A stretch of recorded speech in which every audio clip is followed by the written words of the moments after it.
Chapter 9. During the long wait before Thraxion reached its noontide, my master summoned his captains to a council. A trestle table was erected before the central building, and there we all sat. "By God's grace," he said, "we're spared a while. You'll note that I've even made them land all their ships.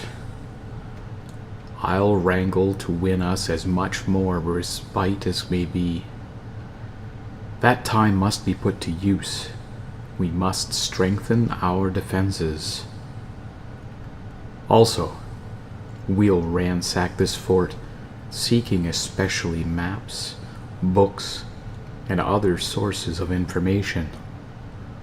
Those of our men who are at all gifted in the mechanic arts must study and test every machine we find, so that we can learn how to erect force screens and fly and otherwise match our foes. But all this has to be done secretly, in places hidden from enemy eyes. For if ever they learn we don't already know about such implements—" He smiled and drew a finger across his throat. Good Father Simon, his chaplain, turned a little green. "Must you?" he said faintly. Sir Roger nodded at him. "I've work for you, too. I shall need Brother Parvis to interpret Wurzger for me, but we have one prisoner, Brennifer, who speaks Latin." "I would not say that, sire," I interrupted.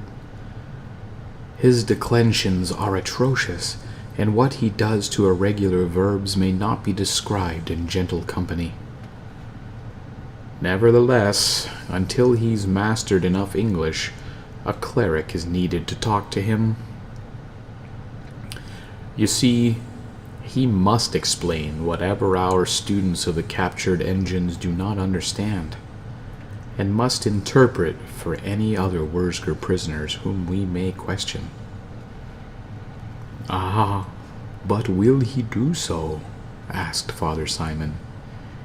"He is a most recalcitrant heathen, my son, if indeed he has any soul at all.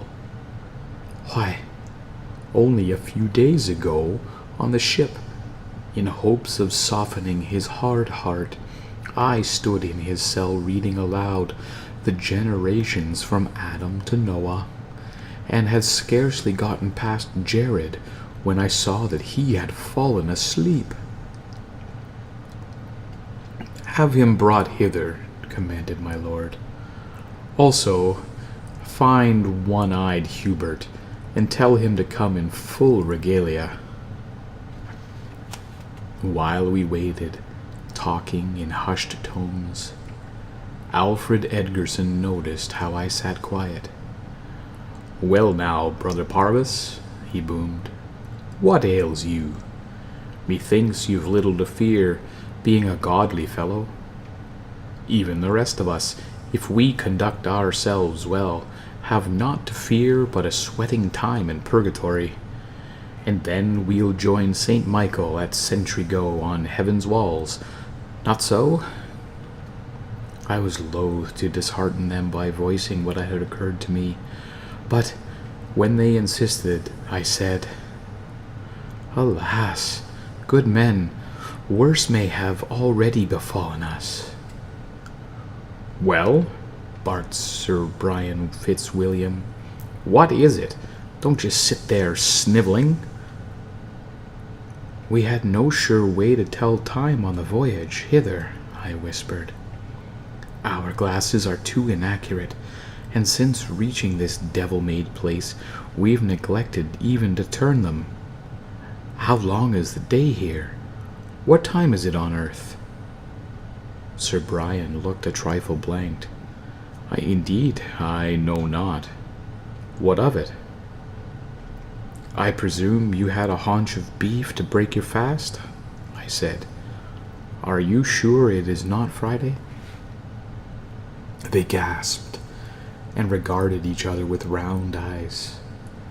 "When is it Sunday?" I cried. "Will you tell me the date of Advent? How shall we observe Lent and Easter, with 2 moons Morris dancing about to confuse the issue?" Thomas Bullard buried his face in his hands. "We're ruined." Sir Roger stood up. "No," he shouted into the strickenness. "I'm no priest, nor even very godly. But did not our Lord himself say the Sabbath was made for man, and not man for the Sabbath?" Father Simon looked doubtful.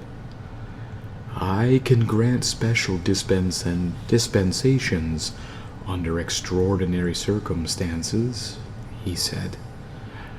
"But I am really not sure how far I can strain such powers." "I like it not," mumbled Bullard. "I take this to be a sign that God has turned his face from us, withdrawing the due times of the fasts and sacraments." Sir Roger grew red. He stood a moment more, watching the courage drain from his men like wine from a broken cup. Then he calmed himself, laughed aloud, and cried, "Did not our Lord command his followers to go forth as far as they were able, bringing his word, and he would be with them always? But let's not bandy texts. Perhaps we are venially sinning in this matter. Well, if that be so, a man should not grovel, but should make amends. We'll make costly offerings in atonement. To get the means for such offerings, have we not the entire Wurzger Emperor to hand? To squeeze for a ransom till its yellow eyes pop? This proves that God himself has commanded us to this war." He drew his sword, blinding in the daylight, and held it before him hilt uppermost. "By this, my knightly sigil and arm, which is also the sign of the cross, I vow to battle for God's glory." He tossed the weapon, so it swung glittering in the hot air, caught it again, and swung it so it shrieked, "With this blade will I fight!" The men gave him a rather feeble cheer. Only glum Bullard hung back. Sir Roger leaned down to that captain, and I heard him hiss, "The clinching proof of my reasoning is that I'll cut anyone who argues further into dog meat." Actually, I felt that in his crude way my master had grasped the truth. In my spare time I would recast his logic into proper syllogistic form to make sure, but meanwhile I was much encouraged, and the others were at least not demoralized. Now, a man-at-arms fetched Branethar, who stood glaring at us. "Good day," said Sir Roger mildly, through me. "We shall want you to help interrogate prisoners and instruct us in our studies of captured engines." The Wurzger drew himself up with a warrior's pride. "Save your breath," he spat. "Behead me and be done with it. I misjudged your capabilities once, and it has cost many lives of my people. I shall not betray them further." Sir Roger nodded. "I looked for such an answer," he said. "What became of one-eyed Hubert?" "Here I am, sire, here I am. Here's good old Hubert." And the Baron's executioner hobbled up, adjusting his hood. The axe was tucked under one scrawny arm, and the noosed rope laid about his hump. I was only wandering about, sire, picking flowers for my youngest grandchild, sire. You know her, the little girl with the long gold curls, and she's so honey-sweet fond o' daisies. I hoped I could find one or other of these Paynim blooms, might remind her of our dear Lincolnshire daisies, and we could weave a daisy chain together. I've work for you, said Sir Roger. Aye, yes, sire, yes, indeed. The old man's single rheumy eye blinked about. He rubbed his hands and chuckled. Ah, thank you, sire. 'Tis not that I mean to criticize. That ain't old Hubert's place, and he knows his humble place. Him who has served man and boy, and his father and grandsire afore him, executioners to the low noble de Tourneville's. No, sire, I knows me place, and I keeps it as Holy Writ commands. But God's truth, you've kept poor old Hubert very idle all these years. Now your father, sire, Sir Raymond, him we called Raymond Red Hand, there was a man what appreciated art.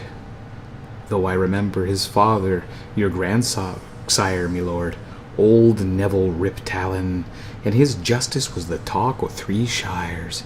In his day, sire, the commons knew their place, and gentlefolk could get a decent service at a decent wage. Not like now, when you let 'em off with a fine, or maybe a day in the stocks. Why, 'tis a scandal. Enough, said Sir Roger. The blue face here is stubborn. Can you persuade him? Well, sire, well. Hubert sucked toothless gums with a pure and simple delight. He walked around our rigid captive, studying him from all angles. Well, sire, now this is another matter. 'Tis like the good old days come back. Yes, 'tis yes. Heaven bless my kind master. Now, o' course, I took a little equipment with me, only a few thumb screws and pincers and such like, but it won't take me no time, sire, to knock together a rack. And maybe we can get a nice kettle of oil. I always says, sire, on a cold gray day there ain't nothing so cozy as a glowing brazier and a nice hot kettle of oil. I think o' my dear old daddy, and I gets tears in this old eye. Yes, sire, that I do. Let me see, tum-de-dum-tum-tum. He began measuring Branethar with his rope. The Wurzger flinched away. His smattering of English was enough to give him the drift of the conversation. You won't, he yelled. No civilized folk would ever. Now let's just see your hand, if you please. Hubert took a thumbscrew from his pouch and held it against the blue fingers. Yes, 'twill fit snug and proper. He unpacked an array of little knives. Branethar gulped. But you are not civilized, he said weakly, choking and snarling. Very well, I will do it. Curse you for a pack of beasts. When my people have smashed you, it will be my turn. I can wait, I assured him. Sir Roger beamed, but suddenly his face fell again. The deaf old executioner was still counting over his apparatus. Brother Parvis, said my lord, could you break the news to Hubert? I confess I've not the heart to tell him. I consoled the old fellow with the thought that if Branethar were caught lying, or otherwise failing to give us honest help, there would be punishment. This sent him hobbling happily off to construct a rack. I told Branethar's guard to make sure the Wurzger saw that work.